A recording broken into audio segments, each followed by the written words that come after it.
सब में लाइट जली हुई है मुख्तलिफ रंग की, उस लाइट से पहचाना जाता है। तो बेचारा जब हम जैसा आदमी किताब पढ़ के गए तो वहां नहीं समझ में आया, तो आम पब्लिक हो जाती है, वो क्या समझती है। लोग आमतौर पर यहां जो तब बताते हैं, हमारे मौलाना लोग भी ख्याल नहीं करते हैं। हदीस में है द माला यानी, माला यानी का मतलब है बेकार की बात मत करो, बेकार का काम मत करो।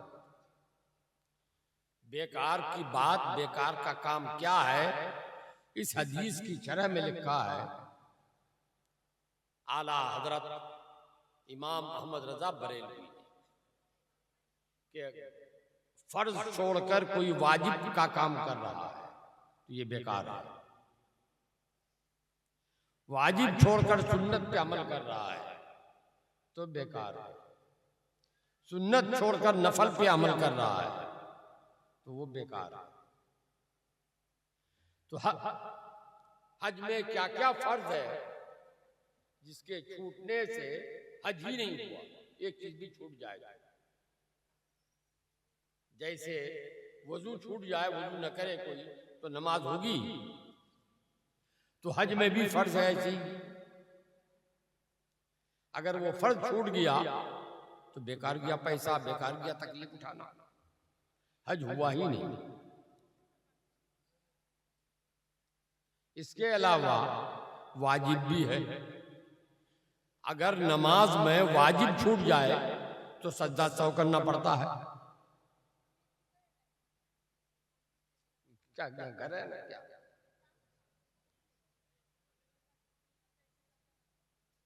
इन औरतों को भाई कोई रोको ना। अरे बाप, कोई किसी से झगड़ा कर रही है, मैं समझता तो नहीं हूं, बंगला में बोल रही है, झगड़ा कर रही है।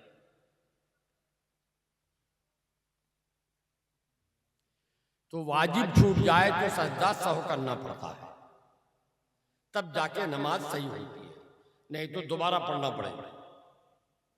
हज में भी वाजिब है, वहां वाजिब छूट जाए तो सजदा सहू नहीं, कुर्बानी करना पड़ेगा। वो कुर्बानी नहीं जो हर आदमी करता है, उसके बदले अलग कुर्बानी करना पड़ेगा फिर। और जितना वाजिब छूटेगा उतना कुर्बानी करना पड़ेगा। 10 जगह गलती हो गई, वाजिब छूट गया तो 10 भेड़, दुम्बा, बकरी जो भी कुर्बानी करो 10 करना पड़ेगा। और एक कुर्बानी करने में वहां उस वक्त 400 450 रियाल लगता था, अब तो और बढ़ गया होगा दाम। एक रियाल की कीमत इस वक्त है 20 रुपया, तो आप अंदाजा कर लो। तो मैंने वहां से आने के बाद जो लोग हज करने जा रहे थे दूसरे साल, तो सबको दावत दी कि भाई हज की ट्रेनिंग यहां ले लो मेरे पास आकर।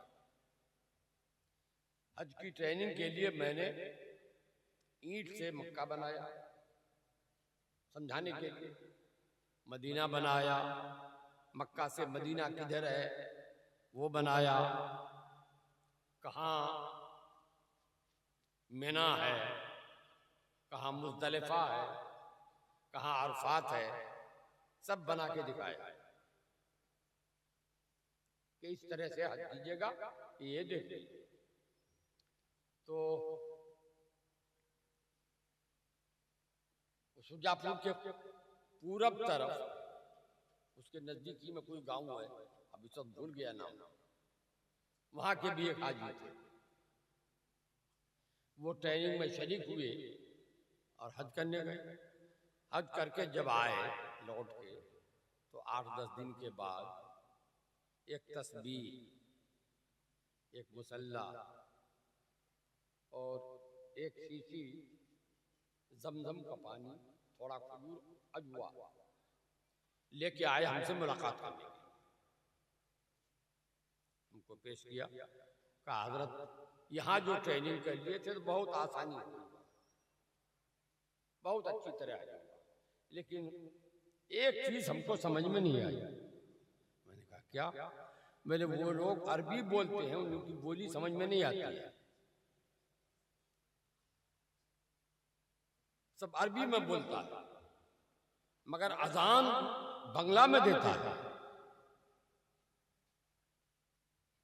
अजान बंगला में देता है। मैंने कहा नहीं भाई, बंगला में क्यों देगा था? हम भी हाजिर हुए हैं, वहां से आए, दुनिया जाती है, बंगला में कैसे अजान देगा? बोले नहीं हुजूर, हम देखे हैं, खुद सुने हैं। अब मुझको समझ में नहीं आया कि कैसे ये बंगला में अजान देता है। बोले कहाँ सुनेगी?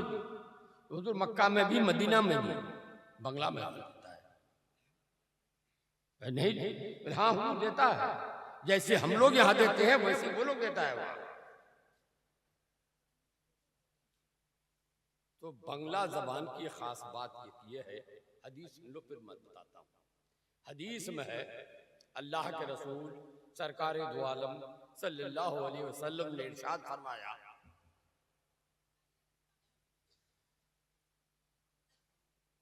कि जब कोई दुरूद पढ़ता है तो आदमी के पास दो सब फरिश्ते हैं, नाम जानते हो? हर आदमी के पास दो फरिश्ता है, दहना बायां। क्या नाम है? अल्हम्दुलिल्लाह किरामन कातिबीन। एक का काम है नेकी लिखना, एक का काम है गुनाह लिखना। इसके अलावा भी हर आदमी के साथ फरिश्ता है जिसका काम है कोई दुरूद पढ़ता है तो उसके दुरूद को नूर की थाली में सजाकर मदीना ले जाता है और हमारे नबी की बारगाह में हाजिर करता है, या रसूल अल्लाह ये बंगाल के आदमी ने, या रसूल अल्लाह ये चीन के आदमी ने आप पर दुरूद भेजा है, और अल्लाह के रसूल उसे कबूल फरमाते हैं। अम्मा अहलो मोहब्बती, लेकिन जब कोई मोहब्बत में डूबकर, एक तो देखा देखी होता है, नहीं जो मोहब्बत में खुद से डूबकर अपने दिल से दुरूद पढ़ता है नबी पर, तो फरमाते हैं असमाओ बेउजनैया हाज़ैन, नबी फरमाते हैं ऐसे आदमी का दुरूद मैं अपने इन कानों से खुद ही सुनता हूं। तो बंगला में आपके यहाँ जो दुरूद पढ़ा जाता है, मुझे अगरचे याद नहीं हो पाया पूरा, मगर इसका जवाब दुनिया भर में नहीं है। लगता है कि वाकई इसी दुरूद के बारे में जैसे फरमाया हो, झूम झूम के जब पढ़ता है सब मिलके, तो ऐसा लगता है कि इसी का नाम है कि मोहब्बत में डूब के दुरूद पढ़ना, और मेरे नबी इसी के बारे में फरमा रहे हूं कि मैं उसको अपने इन कानों से सुनता हूं। जरा एक बार और पढ़ के सुना दो भाई। सैयदना मौलाना मोहम्मद वाले सैयदना मौलाना मोहम्मद। हजरात, एक तो खुशनसीबी पूरे बंगाल की, बांग्लादेश की, बांग्लादेश में भी ऐसा ही है, ये है। दूसरी बड़ी खुशनसीबी मालदा वालों की है पूरे बंगाल से बढ़कर। पूरे भारत के सबसे बड़े वली का नाम बोलो तो ख्वाजा गरीब नवाज, और बिहार और झारखंड के सबसे बड़े वली का नाम नहीं मालूम, हजरत मखदूम शेख सरफुद्दीन अहमद यहिया मनेरी रहमतुल्लाह ताला अलैह। बंगाल के सबसे बड़े वली और बुजुर्ग का नाम सैयदना आखी सिराज रहमतुल्लाह ताला अलैह। सैयदना आखी सिराज का रहने वाले कहाँ के थे?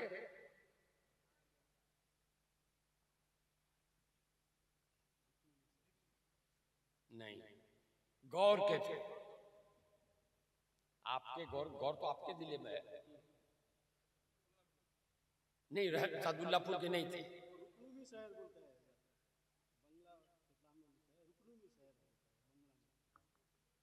हाँ, तो फारसी में, अरबी में वो गौर दौर लिखा हुआ है, गौर। तो वो गौर के रहने वाले थे। वो जवानी के करीब हो गए, दाढ़ी मोछ नहीं आई थी अभी, मगर जवान हो गए। पढ़े लिखे नहीं थे, बचपन से पढ़ा ही नहीं था। उनके दिल में ख्याल आया कि मुझे पढ़ना चाहिए। तो कहाँ जाएं पढ़ने के लिए? घर में रहकर पढ़ाई नहीं होती। यहां भी उलमा थे, चले गए, निकल गए। पता नहीं कैसे कैसे लखनऊ पहुंचे। लखनऊ में ठहरे। वहां उनका दिल नहीं लगा, चले गए दिल्ली। दिल्ली गए तो पूछते पाछते हजरत निजामुद्दीन औलिया की खानकाह में पहुंचे। वहां तो महफिल सजी रहती थी, बड़े बड़े उलमा, बड़े बड़े औलिया हजरत निजामुद्दीन औलिया के शागिर्द थे, खादिम थे। ये बेचारे अनपढ़ आदमी पहुंचे। तो वहां का जो मुंतजिम था, सेक्रेटरी को खानकाह का इंतजाम देखता था। जैसे जलसा का सेक्रेटरी कोई होता है, जलसे का जिम्मेदारी लेता है, ये काम करो, वो काम कराओ, ये काम कराओ। वैसे खानकाह का जो जिम्मेदार था, उसने खानकाह के बावर्ची खाने का काम दे दिया। अंजाम देते रहे और हज़रत महबूब इलाही की बारगाह में हाजिरी देते रहे, वक्त पर आया नमाज पढ़ते रहे। गुजरा एक जमाना, उनका काम यही रहा, बर्तन साफ करना, झाड़ू लगाना। आज के उलमा सोचते हैं कितनी तकलीफ उठाई, कैसे इल्म हासिल किया, तब जाके आखिर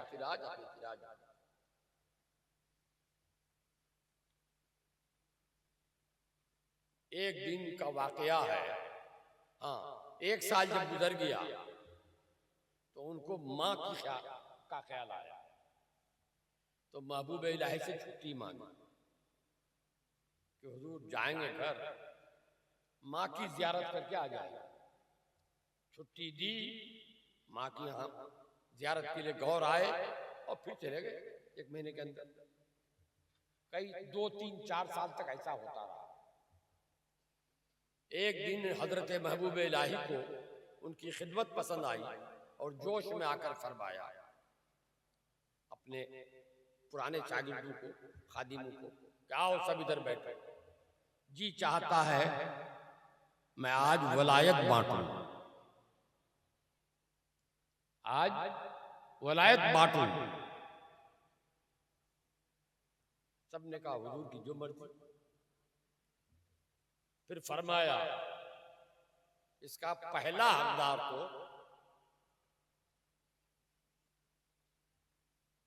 मेरा अखी सिराज,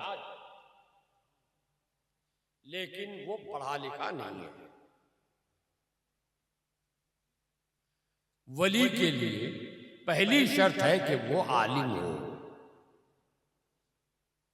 वली के लिए, खलीफा बनाने के लिए किसी को पहली शर्त है कि वो आलिम हो। तो हजरत महबूब इलाही के शागिर्द और खलीफा हजरत जर्रादी रहमतुल्लाह ताला अलैह खड़े हो गए। बड़े आलिम थे। वो समझ गए कि हजरत का इशारा है कि मैं इनको इतना चाहता हूं कि मेरे नजदीक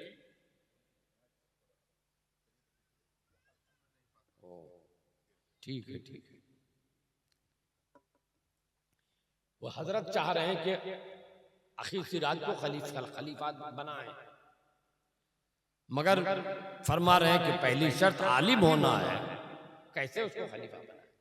इसका मतलब है कि हम लोगों को सुना के इम्तिहान ले रहे हैं कि कोई है जो इसको पढ़ाए। वो खड़े हुए, उन्होंने कहा हुजूर अगर इजाजत दें तो मैं इनको पढ़ाऊं। फरमाया ले जाओ पढ़ाओ। तो वो दिन में यानी जब काम करने का वक्त होता था तो हजरत महबूब इलाही के यहाँ काम करते थे खादिम बनकर। जब मौका मिलता, फुर्सत मिलती तो हजरत जर्रादी से पढ़ते थे। किताबों में लिखा है कि 6 महीना पढ़ा उन्होंने। उस 6 महीने में दिल्ली में जितने बड़े बड़े आलिम थे सबसे बढ़ गए, सबसे बढ़ गए। तो अब हजरत जर्रादी ने महबूब हजरत अखी सिराज को पेश किया कि हुजूर ये ऐसे आलिम हो गए हैं कि अब दिल्ली में इनके मुकाबले करने का किसी को इसकी मजाल है नहीं कि इनका मुकाबला करें। तो हजरत महबूब इलाही ने खिलाफत बांट लिया। आज मैंने जो कहा उनके खलीफा तो बाद में हुए, पहले तो वो भी खादिम थे।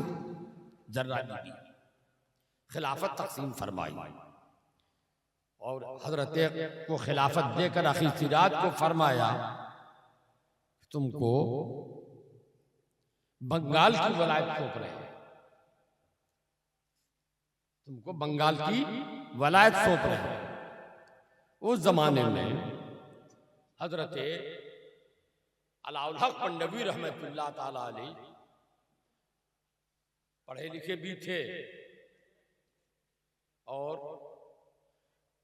इबादत तो बंदगी करते करते करते करते बहुत बाकरामत बुजुर्ग हो गए थे, मगर अभी मुरीद किसी से हुए नहीं थे, बहुत जलाली हो गए थे।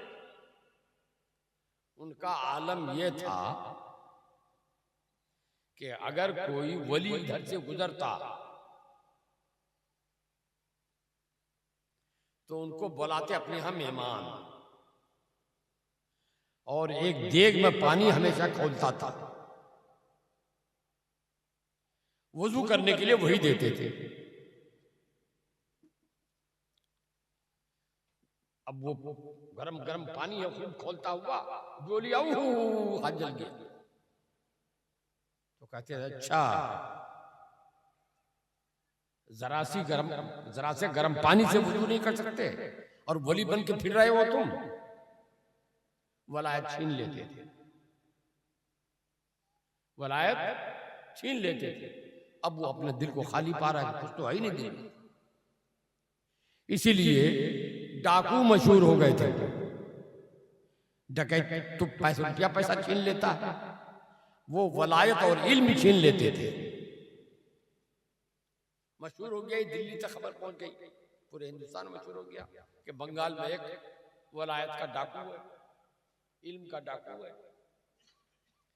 जब हजरत महबूब इलाही ने फरमाया तुमको बंगाल की हुकूमत सौंप रहे हैं, बंगाल की सल्तनत तुम्हारे जिम्मे कर रहे हैं, जिसकी राजधानी तुमको वही बनाओ जाकर अपने वतन। तो हजरत अखी सिराज थोड़ा डरे कि बंगाल मैं तो वो जो डाकू है सबकी वलायत छीन लेता है, हम जाएंगे तो मेरे साथ जो क्या सलूक करेगा। तो अर्ज किया कि हुजूर वहां तो एक बड़ा वली है और बड़ा जलाली है वो। फरमाया सिराज तुम तो खुद नहीं जा रहे हो कि तुमको डर है, मैं तुम्हें भेज रहा हूं, जाओ वो तुम्हारा खादिम बनेगा, जाओ वो तुम्हारा खादिम बनकर रहेगा। हजरत अखी सिराज रहमतुल्लाह ताला अलैह बिहार शरीफ होता हुआ आए। आते आते वो रास्ता वही था, बिहार शरीफ आए तो हजरत शेख शरफुद्दीन अहमद यहया मनेरी रहमतुल्लाह ताला अलैह का जनाजा तैयार था। वो वसीयत कर गए थे कि अगर मैं मरूं तो यहां का कोई जनाजा न पढ़ाए। अल्लाह का एक बंदा आएगा पश्चिम की तरफ से, वही मेरा जनाजा पढ़ाएगा। हजरत महबूब अखी सिराज रहमतुल्लाह ताला अलैह के लिए जनाजा रखा हुआ था। वो तशरीफ लाए, जनाजा पढ़ाए, फिर वहां से आगे बढ़े। आगे बढ़कर यहां पहुंचे पंडवा। पंडवा जो पहुंचे तो अपनी आदत के मुताबिक इनको मालूम हो गया कि कोई वलायत का दावा करते हुए आया है, तो वही पानी वजू करने के लिए दिया, गरम गरम पानी। तो हजरत अखी सिराज ने फरमाया मुझे गुस्ल करना है, नहाना है मुझे।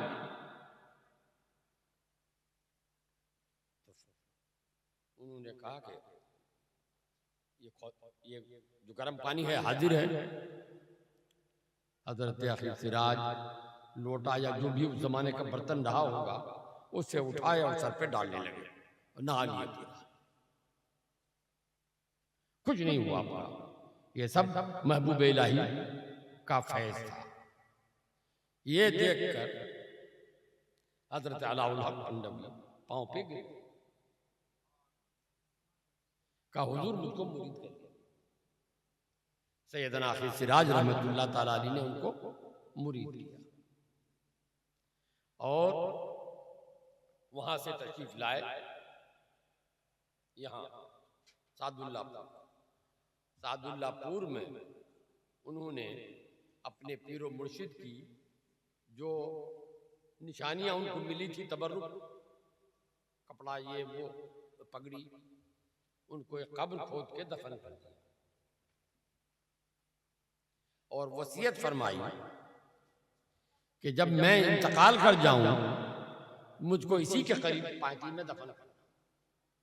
चुनांचे वही हुआ और हजरत अखी सिराज यहाँ आए तो महबूब इलाही के खलीफा अलाउल हक पंडवी के पीर और पूरे बंगाल के सबसे बड़े वली तुम्हारे जिले में है, मालदा में, तुम्हारे करीब है।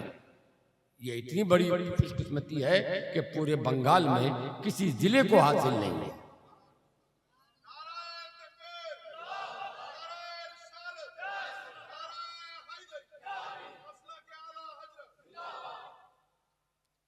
हजरात, मैंने एक हदीस पढ़ी, अल्लाह के रसूल ने फरमाया रब्बे हबली उम्मती, रब्बे हबली उम्मती, रब्बे हबली उम्मती। हदीस का मतलब बाद में बताऊंगा, उसका तर्जमा भी बाद में बताऊंगा। पहले ये तारीख जानो कि जब से दुनिया बनी, इंसान आबाद हुआ, बच्चा पैदा होने का सिलसिला शुरू हुआ। हजरत आदम पैदा हुए थे तो वो तो बच्चा नहीं पैदा हुए थे, न बाप न मां, कोई नहीं। जब से बच्चा पैदा होने का सिलसिला हुआ तो बच्चा या तो रोता हुआ पैदा होता है या चुपचाप पैदा होता है। कभी हंसते हुए किसी को देखा है कि बच्चा पैदा हो, हंसता हुआ पैदा हो? नहीं देखा। या तो रोता हुआ या चुपचाप। आज तक ये सिलसिला चला जा रहा है। अरे यहां भी तो बच्चे होते हैं ना, तो कभी हंसता हुआ पैदा होता है? दो ही सूरत है, या तो रोता हुआ या फिर बिल्कुल खामोश।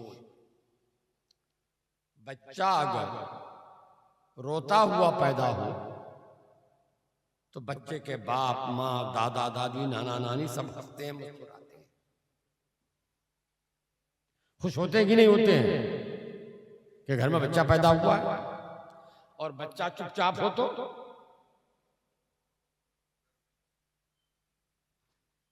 सोचता है कि बच्चा मर गया हो, मुर्दा हो। सब परेशान रहते हैं, गमगीन रहते हैं। पता चला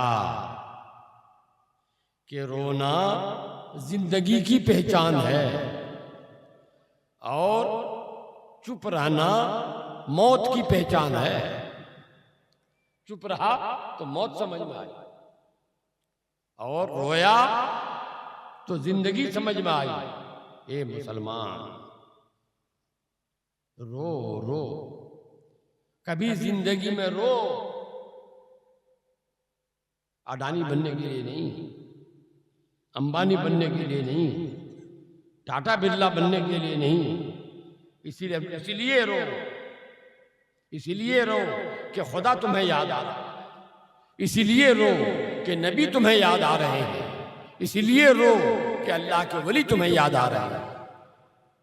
अगर कभी खुदा, रसूल और बुजुर्गों की याद में 2 कतरे तुम्हारी आंख से बह गए, 2 कतरे तुम्हारी आंख से टप गए बस, और अल्लाह के हां वो मकबूल हो गए, तो डॉक्टर इकबाल की ज़बानी सुनो कि मोती समझ के शाने करीमी ने चुन लिए।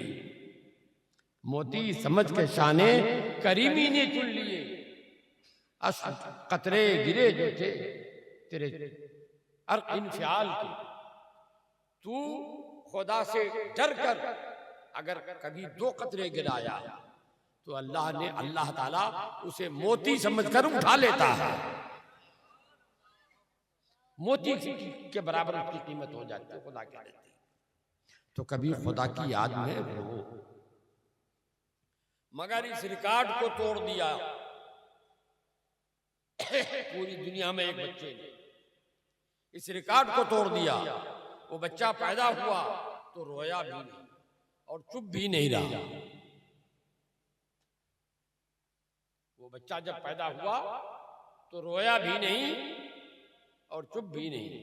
वो बच्चा हमारे आका मौला रूही फिदा जनाबे मोहम्मद रसूलुल्लाह सल्लल्लाहु अलैहि वसल्लम की जात है।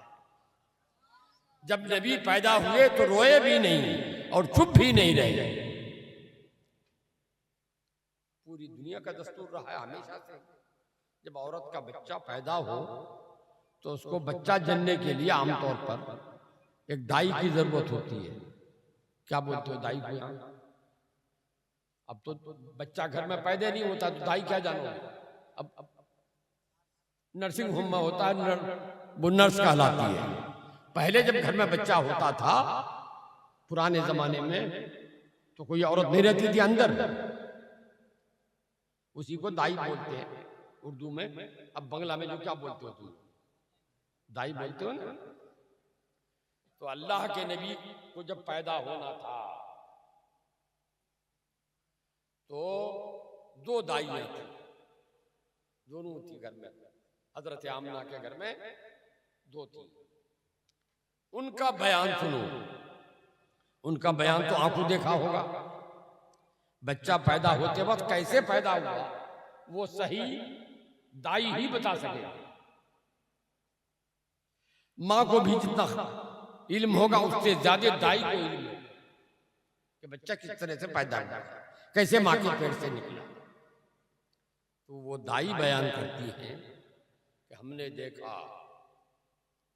कि हजरत आमिना के पेट से अल्लाह के नबी जब बाहर आने लगे तो आने से थोड़ा पहले 2 मिनट पहले, उस जमाने में घड़ी थी नहीं, किसी के पास घड़ी बनी नहीं थी कि वो मिनट का बताते हैं कि थोड़ा सा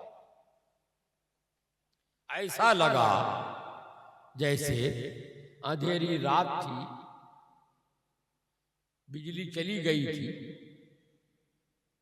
अचानक बिजली आ गई, पूरा घर रोशन हो गया, पूरा घर रोशन हो गया। और घर ही रोशन नहीं हुआ, मक्का से बसरा,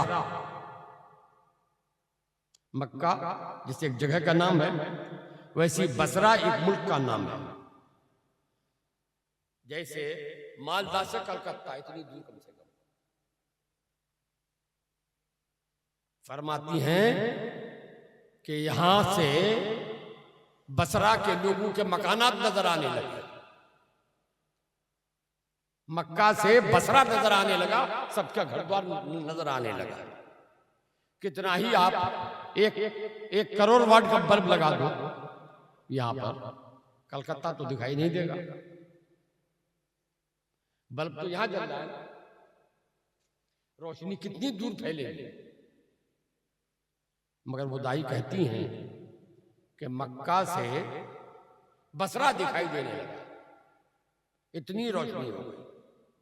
और अल्लाह के नबी जो पैदा हुए तो पैदा होते ही जहां जो भी बच्चा पैदा होता है उसको कपड़े से पोंछा जाता है, ये पोंछा जाता है, गुस्ल दिया जाता है, बदन साफ सुथरा किया जाता है।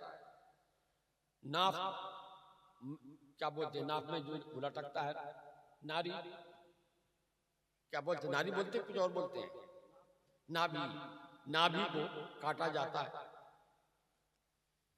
वो दाई कहती हैं हमने देखा कि वो बच्चा जो पैदा हुआ तो जैसे लगता है कि नहाया धुला बदन पोछा हुआ। हमने देखा कि नाभि कटी हुई है, हमने देखा खतना किया हुआ है बच्चे का। और पैदा होते ही हाथ जमीन पर रखा, सजदा किया और सजदे में होंठ हिले उन बच्चे के, आवाज आने लगी, रब्बे हबली उम्मती, रब्बे हबली उम्मती, रब्बे हबली उम्मती। 3 मरतबा बच्चा बोला।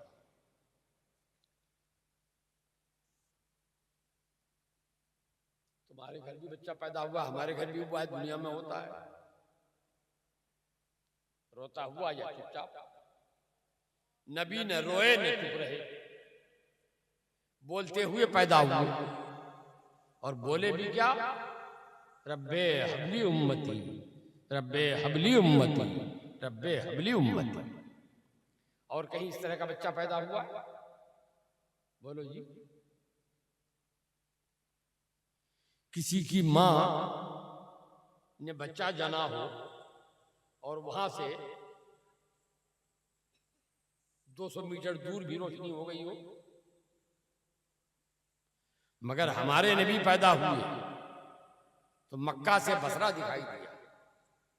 तो जो नबी, जिस नबी की पैदाइश में, जो नबी पैदा होने में हमारी तरह नहीं,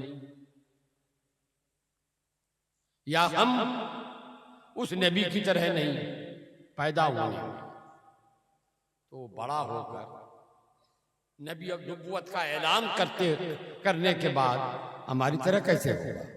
बोलो, नबी हमारी तरह होगा? हम नबी की तरह हो सकेंगे? नहीं। यह है कसौटी और पहचान, कौन हक पर है, कौन बातिल पर है। जो मानता है कि नबी हमारी तरह नहीं है, हम नबी की तरह नहीं है, वही है हक पर, वही है सही रास्ते पे।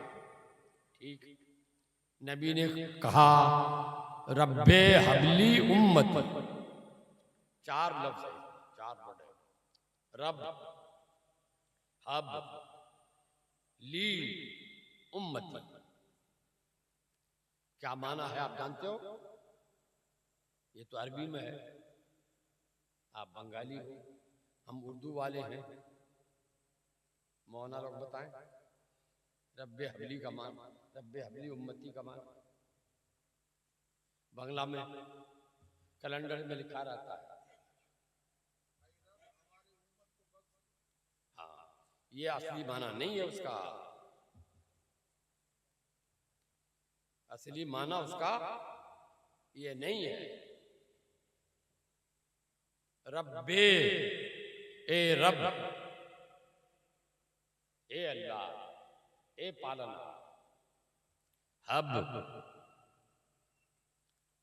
हिबा जानते हो?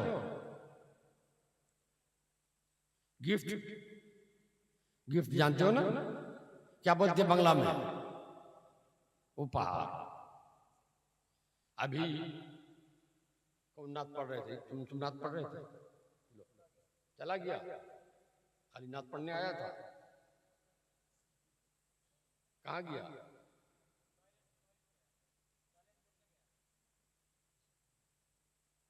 आपको कह दिया पेशाब करने के लिए, उनको कह दिया टॉयलेट करने के लिए।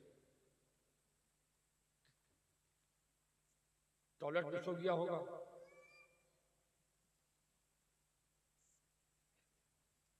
कुछ लोगों ने पैसे दिए, है ना? दिए थे कि नहीं? देखे ना आप लोग, इसी का नाम है हिबा। अगर आप कोई चीज देकर उससे कुछ लेते हैं तो उसका नाम खरीदो फरोख्त। बांग्ला में क्या कहेंगे? कीना बेचा। एक आदमी बेचा, एक आदमी कीना, तो वो भी कुछ दिया, कुछ ये दिया, उसको अदला बदला हुआ दोनों तरफ से। और अगर एक ही तरफ से हुआ खाली वही दिया तो इसका नाम है हिबा। अंग्रेजी में कहते हैं गिफ्ट। समझ में आई? तो हिबा जब होता है तो जो देते, गिफ्ट ही समझो उसको, गिफ्ट कर रहा है कोई, तो अगर कोई रुमाल गिफ्ट किया किसी को तो गिफ्ट करने वाला असली मालिक होता है उस रुमाल का। पहला मालिक कौन होता है? जो गिफ्ट करता है, तब न वो मालिक होगा, तब न देगा। रुमाल हमारा, तुम और गिफ्ट तुम करोगे? नहीं कर सकते। हलवाई की दुकान पर मौलाना साहब जाके फातिहा पढ़ दे तो होगा? जितनी मिठाई है सब मिठाई फातिहा की हो जाएगी? नहीं हो। मौलाना को हक ही नहीं है, मालिक ही नहीं है। लेकिन वही हलवाई अगर फातिहा पढ़ दे पूरी दुकान पर तो सही हो जाएगा। तो जो गिफ्ट करता है असली मालिक वो होता है, और जिसको गिफ्ट किया उसके मालिक बना दिया। वो नोट जो दिया वो मालिक था, अब जिसको दिया वो मालिक हो गया। वो चाहे तो दूसरे को दे या अपनी जेब में रखे, या जाने लगे तो बस का किराया दे दे, सब कुछ कर सकता है ना। तो उसी को कहते हैं हिबा। हिबा से बना है हब अरबी जुबान, कायदे के तहत, कानून के तहत, ग्रामर के तहत। हब के माना है हिबा कर दे। रब्बे हबली, ए अल्लाह मुझे हिबा कर दे। ली मैंने मुझको, ए अल्लाह मुझे हिबा कर दे। अब बोलो, नबी की पहली आवाज पैदा होती है ना, कहा है नबी की पहली बोली है और दुआ है, ए अल्लाह मुझे हिबा कर दे। तो नबी की पहली दुआ को अल्लाह ताला कबूल किया होगा कि नहीं? हैं? हमारी तुम्हारी दुआ की तरह तो नहीं है। नबी की पहली दुआ है और ये पहली हदीस है, तो अल्लाह ने कबूल तो जरूर किया होगा। तो दुआ क्या मांगी? ए अल्लाह मुझे हिबा कर दे। तो अल्लाह ने तो जरूर हिबा कर दिया। क्या चीज हिबा किया? या तो नोट हिबा किया, उन्होंने तो रुमाल हिबा किया। ए अल्लाह मुझको हिबा कर दे। क्या हिबा कर? मेरी उम्मत हिबा कर, उम्मत मुझे हिबा कर दे। इसका मतलब हुआ कि उम्मत का मुझे मालिक बना दे, उम्मत का मुझे। तो अल्लाह ने दुआ कबूल कर ली। तो अल्लाह ने नबी को अपनी उम्मत का मालिक बनाया कि नहीं बनाया? तो जिसको अल्लाह मालिक बना दे वो मालिक होगा कि नहीं? इसीलिए आला हजरत इमाम अहले सुन्नत इमाम अहमद रज़ा बरेलवी ने कहा है, या रसूल अल्लाह, मैं तो मालिक ही कहूंगा कि हो मालिक के हबीब यानी महबूब व मुहिब में नहीं मेरा था। और आला हजरत ही ने नहीं कहा, आला हजरत से पहले के बुजुर्गों ने भी कहा है। अल्लामा सावी मालिकी रहमतुल्लाह ताला अलैह ने अपनी किताब तफसीरे सावी, जो कुरान शरीफ की अरबी जबान में तफसीर है, लिखने वाले अल्लामा सावी मिस्र के रहने वाले, वो फरमाते हैं मन लम यरा नफ्सहु तहत वलायतिही लम यजुक हलावतल ईमान। जो नबी को अपना मालिक न समझे वो ईमान का मजा, ईमान तो क्या पाएगा, ईमान का मजा भी नहीं चखेगा। ईमान का मजा उसी को मिलेगा जो नबी को अपना मालिक समझे।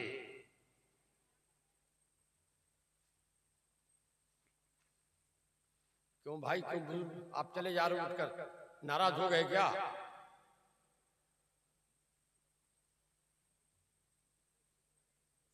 एक बार दुरूद शरीफ पढ़ो, अल्लाहुम्मा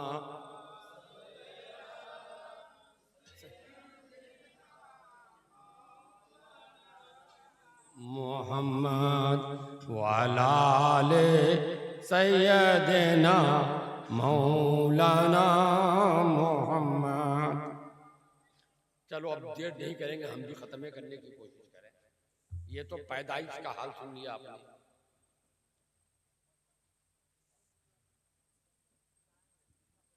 भैया ये कैसा माइक रखे हो इस जमाने में, तो ये किस जमाने का माइक उठा लाए हो भाई? सैलाब में बह के तो नहीं आया था। इस जमाने में तो माइक वो वहां रखा रहता है, वो इसे खींच कर लेता है। दुरूद शरीफ पढ़िए, मैं फिर अर्ज करता हूँ। अल्लाहुम्मा सल्ली अला सय्यदना मौलाना मोहम्मद वाला आले सय्यदना मौलाना मोहम्मद। हजरात, ये तो नबी के पैदा होने की बात थी। अब नबी के इंतकाल करने की बात भी सुन लो। नबी के इंतकाल का जब वक्त आया तो अल्लाह के नबी अपने हुजरा, जो हजरत आयशा सिद्दीक़ा रज़ी अल्लाह ताला अन्हा का हुजरा था, उसमें लेटे हुए हजरत फातिमा ज़हरा सर के पास खड़ी है। अचानक कोई दरवाजा खटखटाया।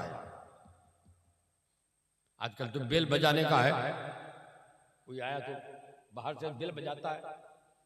उस जमाने में बेल तो था नहीं, तो दरवाजा खटखटाया। नबी तो बीमार, बीमारी क्या थी? सर में दर्द और बुखार। नबी को बीमारी सिर्फ सर में दर्द और बुखार। हजरत फातिमा ने कहा मनिल कादिम, कादिम के मने आने वाला, मन मने कौन, तो मनिल कादिम कौन आया है? तो आने वाले ने कहा दूर का मुसाफिर हूं, नबी की जियारत के लिए आया। दूर का मुसाफिर हूं, नबी की जियारत के लिए आया। तो हजरत फातिमा ने कहा ए दूर के मुसाफिर, नबी की तबीयत नासाज है, तुम वापस जाओ, बाद में आना, अभी मुलाकात नहीं हो पाएगी। चला गया। अभी 2 मिनट नहीं गुजरे कि फिर कोई आया, आके दरवाजा खटखटाया। हजरत फातिमा ने अभी पूछा मनिल कादिम, कौन आए हो भाई? तो उसने कहा मैं वही दूर का मुसाफिर हूं जिसको अभी आपने वापस किया था, नबी की मुलाकात के लिए आया। तो बोलो गुस्सा आएगा कि नहीं आएगा?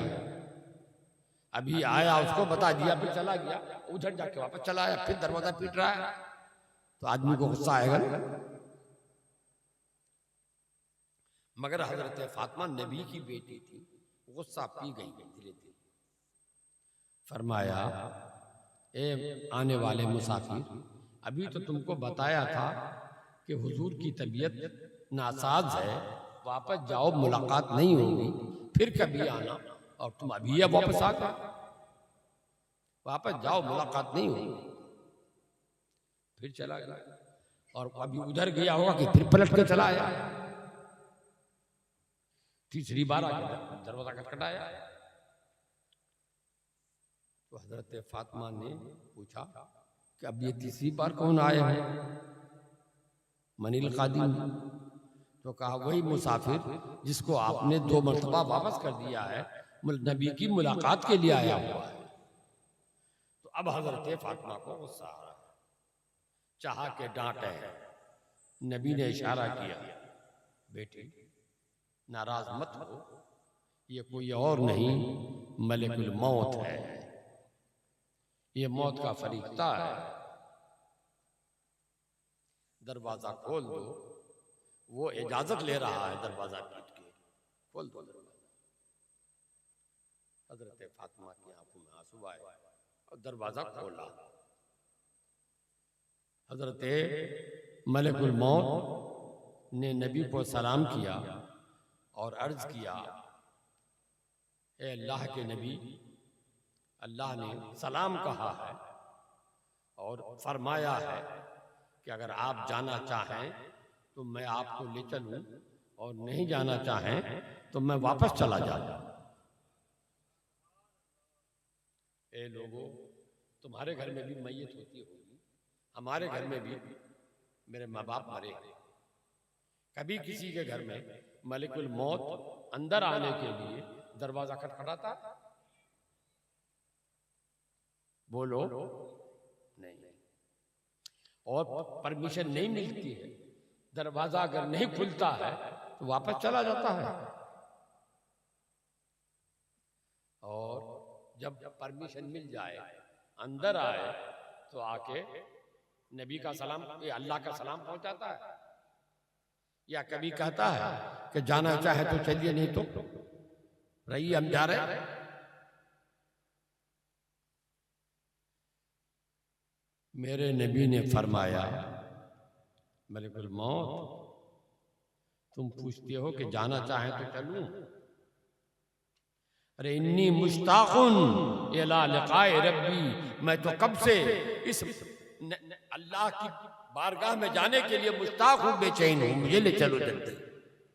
अल्लाह की बारगाह में जाने के लिए कब से बेचैन हूं, मुश्ताक हूं, ले चलो। हजरत मलिकुल मौत मेरे नबी की रूह को लेकर चले।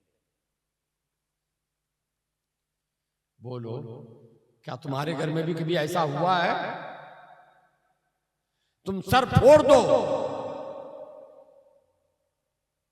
जिब्रील नहीं कहेंगे, वो मलिकुल मौत नहीं कहेंगे कि ठीक है मैं छोड़ के जा रहा हूं। नबी की रूह जिस्म से जुदा हो। और कोई लंबी दास्तान मैं इस वक्त नहीं सुनाऊंगा, रात काफी हो गई, 12:15 बज गए। अल्लाह के नबी सल्लल्लाहु अलैहि वसल्लम का जब वसाल हो गया तो आपको गुस्ल दिया गया, कफन पहनाया गया, कब्र खोदी गई।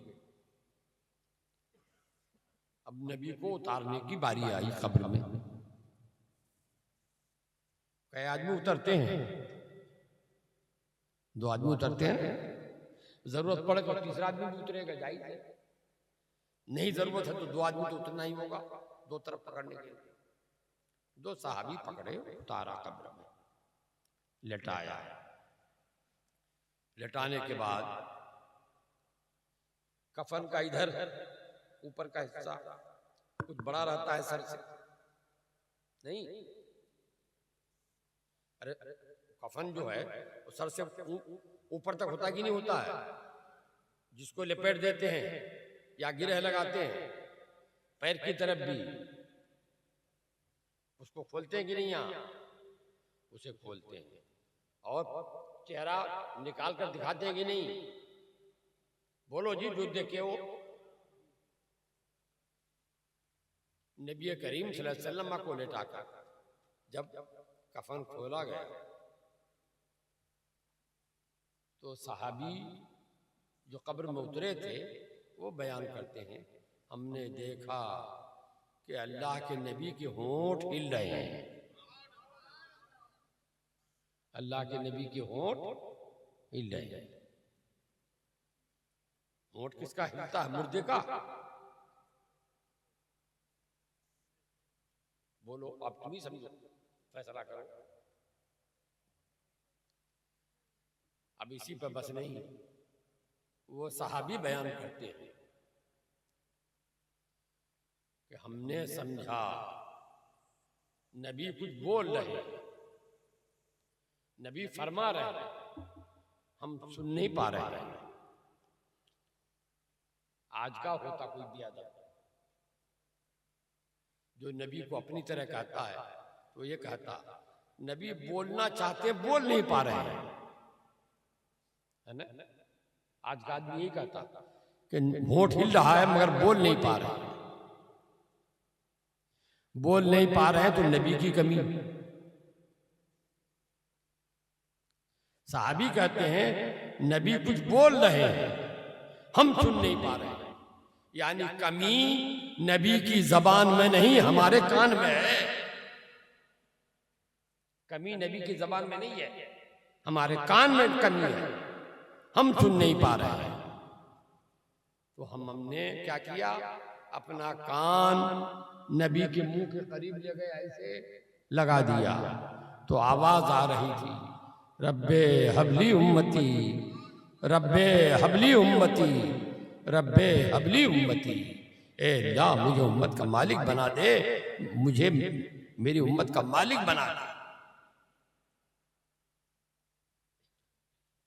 बोलो, नबी जो बोल रहे हैं तो क्या कोई मुर्दा बोलता है? कोई मुर्दा नहीं बोलता, बोलता हमेशा जिंदा है। हाँ, हम सुन नहीं पा रहे, तो कमी बोलने वाले की जबान में नहीं, हमारे कान में। नबी तो नबी हैं, मरने के बाद जिसको मौत कहते हो, मौत किस चीज का नाम है? दो चीज है, एक है बदन, एक है रूह। आपने सुना होगा पहले तकरीरों में किसी न किसी आलिम से कि अल्लाह ताला ने जब हजरत आदम का पुतला तैयार किया तो जब तक पुतला तैयार रहा और बाद में रूह डाली उसमें, तो जब तक पुतला तैयार रहा वो जिंदा था कि मुर्दा? वो पुतला मुर्दा ही नहीं। और अल्लाह ने रूह डाली तो क्या हुए? जिंदा। तो रूह और बदन दोनों मिलकर जिंदा होता है, और दोनों अलग हो जाए तो बदन मुर्दा। रूह मुर्दा नहीं, बदन मुर्दा। तो अल्लाह के नबी की बात तो जाने दो, वलियों की बात तो रहने दो। आम मुसलमान भी जब कब्रिस्तान में मरने के बाद कब्रिस्तान में दफन कर दिया जाता है तो हुक्म है नबी का, हदीस में है, ए मुसलमानों जब कब्रिस्तान जाओ तो क्या कहोगे? बोलो तो सलाम कहो, अस्सलामु अलैकुम।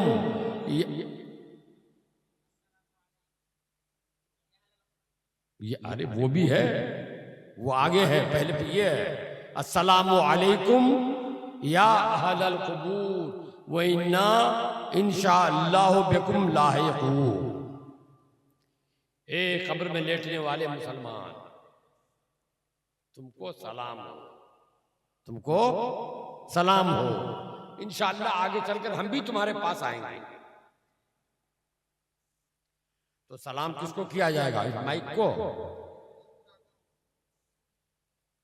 तो नबी ने जो सलाम को करने का हुक्म दिया तो जिंदा को हुक्म दिया कि मुर्दा को? तो मुसलमान की रूह भी कब्र में जाकर खत्म नहीं हो जाती, और अगर वो सुने नहीं तो उसको सलाम किया जाएगा? कोई मालदम है, कहोगे कि साहब वो मोबाइल के लिए, उस वक्त मोबाइल था, सारे मुसलमानों को हुक्म है कब्रिस्तान जाओ तो सलाम करो। ये नहीं है कि घर से सलाम करो कब्रिस्तान वाले को। तो अगर वो सुनते नहीं तो नबी सलाम करने के लिए नहीं कहते। नबी कह रहे हैं उनको सलाम करो। इसका मतलब कि आम मुसलमान की रूह भी जिंदा है और सुनती भी है। वो रूह सुनती भी है, तुमको पता नहीं चलता है। तो तुमको पता नहीं चले तो तुम कह दोगे कोई सुनता ही नहीं। तुम अगर फत्तू फकीर हो, भीख मांग के खाते हो, तो कलियाचक में कोई पैसा वाला ही नहीं। बोलो, अरे कोई अगर गरीब हो, भिखमंगा हो, तो क्या वो पूरी दुनिया को भिखमंगा ही कहेगा? तो मालूम हुआ कि अल्लाह के रसूल सरवरे कायनात सल्लल्लाहु अलैहि वसल्लम ने सलाम करने का हुक्म देकर बता दिया कि हर मुसलमान की रूह कब्र में जिंदा रहती है। अगर तुम्हारी रूह, तुम्हारे मुर्दे की रूह जिंदा नहीं रहती है तो वो दूसरी बात है, तुम जानो। लेकिन जो मुसलमान है उसकी रूह कब्र में जिंदा रहती है, सुनती है।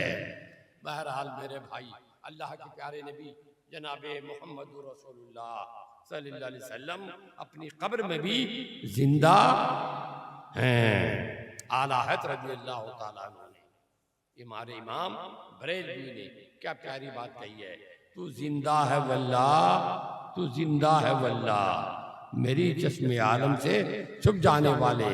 ए अल्लाह के नबी, आपको मेरी आंख अगरचे देख नहीं पा रही है, मगर खुदा की कसम आप जिंदा हैं, खुदा की कसम आप जिंदा हैं। अल्लाह ताला हमको, आपको, सबको अपने अकीदा ईमान की हिफाजत की तौफीक अता फरमाए कि हम अपना अकीदा और ईमान को अहले सुन्नत के अकीदे के मुताबिक रखें और उसकी हिफाजत फरमाएं। हजरात, मुझे मालूम हुआ ये जलसा न तो मस्जिद का है न किसी मदरसे का। ये जलसा एक आदमी ने या चंद आदमियों ने मिलकर किया है। सब लोग मिलकर कहां से कहां तक वो कलियाचक में चंदा किया आप लोगों ने, हैं? इसी समाज का। हाँ, तो जो भी अखराजात हुए हैं, मुझसे कहा गया कि नहीं, किसी से ये नहीं कहना है कि तुम इतना दो, तुम इतना दो। जिसको जो हो सके बता दीजिएगा। मैं आपको बता दे रहा हूँ कि जिसको जो हो सके तौफीक मदद कीजिए इसकी, ताकि उनका हौसला बुलंद रहे। फिर आपको इसी तरह, जब अल्लाह के रसूल सरकार दो आलम सल्लल्लाहु अलैहि वसल्लम, आज अभी जनाजा रहने दो, अभी जिंदगी के बारे में एक और सुनो, बहुत प्यारी बात, कभी नहीं सुने हो। जब हुजूर का वसाल हुआ, रूह चली गई। हम भी मरते हैं तो हमारी रूह मलिकुल मौत लेके चले जाते हैं। कहाँ रखते हैं? क़यामत में वापस होगी हमारी रूह, हमारे बदन में फिर रूह डाली जाएगी और हम क़यामत में जिंदा होकर हिसाब किताब के लिए अल्लाह की बारगाह में हाजिर होंगे। सुने हो ना बार बार, नहीं मालूम है ये बात?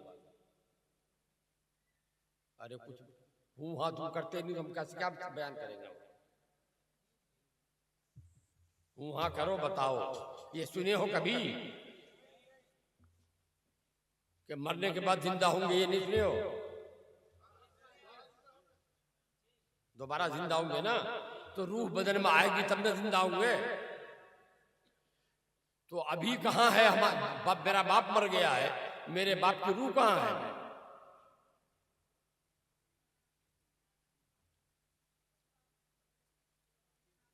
एक मकाम है अल्लाह ताला का बनाया हुआ, इल्लीन, और दूसरा है सिज्जीन। नेक लोगों की रूह इल्लीन में रहती है, बुरे लोगों की रूह सिज्जीन में। इल्लीन क्या है, सिज्जीन क्या है? सिज्जीन कैद खाना है, खुदाई जेल, और इल्लीन गेस्ट हाउस, खुदाई गेस्ट हाउस। आप होटल में जाते हैं ना, अरे दिल्ली बंबई जाते हो तो कहीं देखते हो ना होटल, यही तो तुम्हारा कल्याचक में है। हर तरह के कमरे हैं, 400 रुपये वाला भी है, 1000 रुपया 24 घंटे का है, 2000 रुपये 24 घंटे का है। पटना मालदा में होटल है गोल्डन, मालदा के उधर 60,000 रुपया एक दिन का।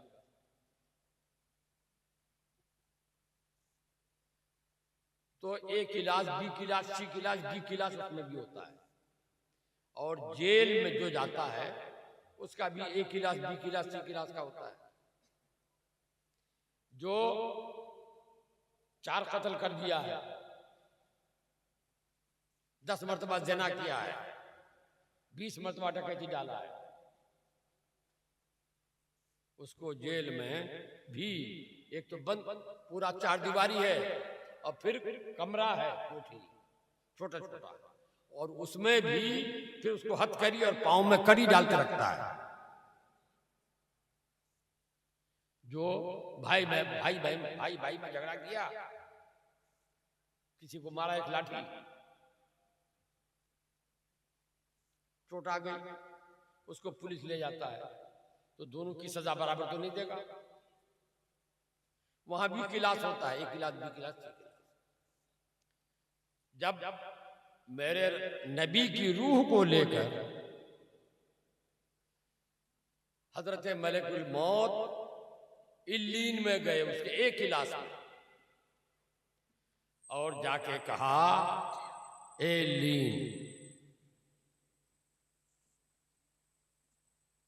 ये अल्लाह के नबी की रूह है, बहुत कीमती, इसको हिफाजत से अमानत रखो, कयामत के दिन तुमसे वापस लेंगे। तो औरफा गोयन, औरफा कहते हैं। औरफा कौन है? बड़े बड़े औलिया कराम औरफा है। हजरत अखी सिराज आईने हिंद औरफा है, हजरत औलाद हक पंडवी औरफा है, मखदूम बिहार औरफा है, हजरत निजामुद्दीन औलिया औरफा है, ख्वाजा गरीब नवाज औरफा में है, गौसे आजम औरफा है।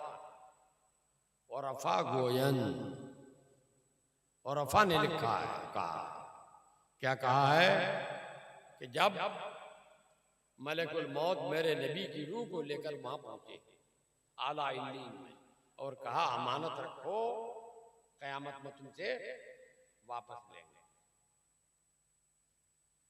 तो इल्लीन ने हाथ जोड़े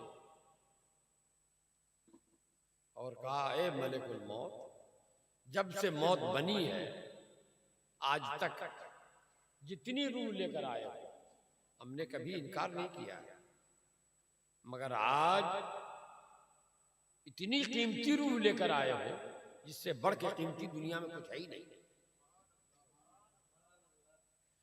और अमानत का सामान जितना ज्यादा कीमती होता है उसकी निगहदारी जो है उतनी ही परेशान कुन होती है। बहुत निगरानी करनी पड़ती। आप लोग भी हाट जाते हैं, जो हाट करके आए जेब में 10-10 के 3 नोट बच गए, कुर्ता उतारा, कान फेंक दिया, क्यों 30 रुपया तो है। और अगर 10,000 जेब में हो इस तरह कुर्ता फेंक देंगे उठा के? नहीं बेटे। और अगर आप बैंक से आए 1 लाख रुपए की गड्डी,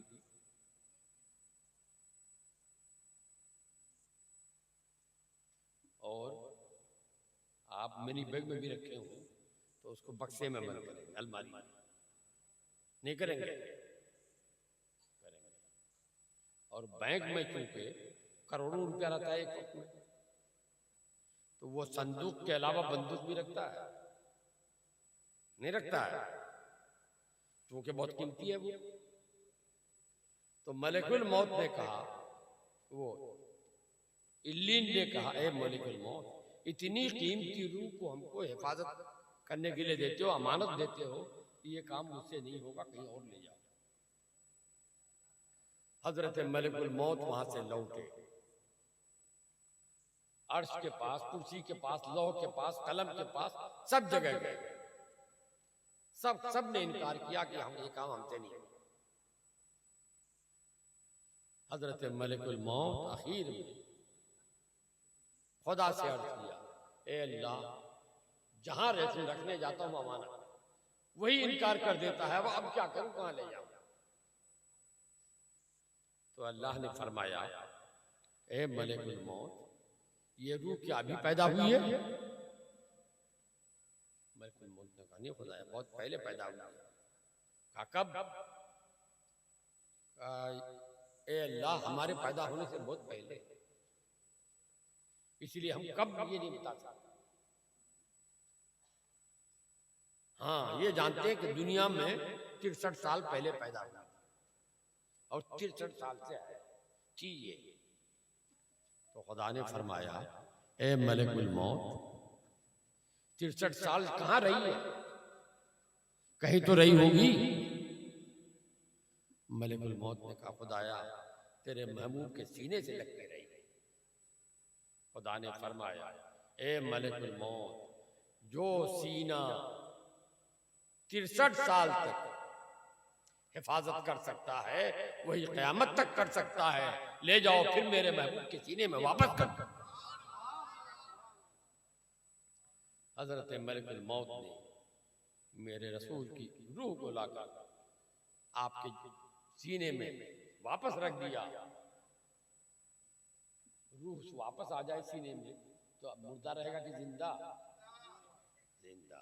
अल्हम्दुलिल्लाह, हम लोग जिंदा नबी की जिंदा उम्मत है। हाँ, मगर फर्क यह है कि हमारे नबी जिंदा जागे हुए और हम भी जिंदा हैं, या तो सोए हुए या पीकर मदहोश जागनी के आलम में।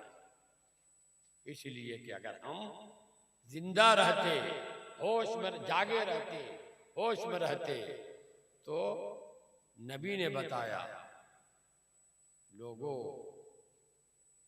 शरीयत के मुताबिक चलो, झूठ मत बोलो, बेईमानी मत करो, किसी का नाक माल मत खाओ। तो हम नबी की सुन्नत पर अमल करते हैं, इसलिए हम भी जिंदा हैं, मगर आलम सकरात में है, मर रहे हैं। अल्लाह ताला हमें भी हकीकी माने में जिंदगी अता फरमाए और सही तौर पर नबी का वफादार बनाए और नबी की मोहब्बत में जीना मरना सिखाए और क़यामत में इसी अक़ीदे पर उठाए। वाखिरु दावाना अनिल हम्दुलिल्लाहि रब्बिल आलमीन। अस्सलामु अलैकुम। बारगाह नबुव्वत में